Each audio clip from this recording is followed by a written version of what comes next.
Obviamente hay, y vamos a encontrar acá en Asunción, en otros lugares, insisto, con los grandes centros urbanos, papá o mamá, que en una de esas dicen, va a la criatura con la tarea, y le dice, quiero que me ayude, no, yo nunca di, ¿por qué luego dan esto? Y qué complicado que es.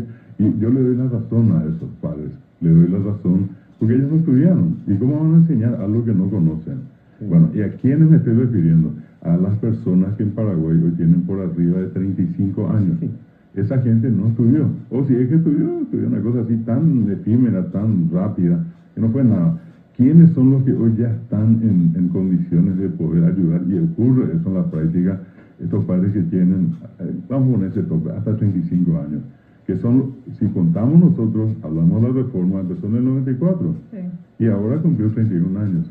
Es decir, acá nosotros tendríamos que analizar en toda esa serie de padres que ya están en ese, ya pasaron por esa experiencia de todos los grados de la primaria, de la escolar básica y los 3 de la educación media que ya estudiaron, eso ya tienen una base.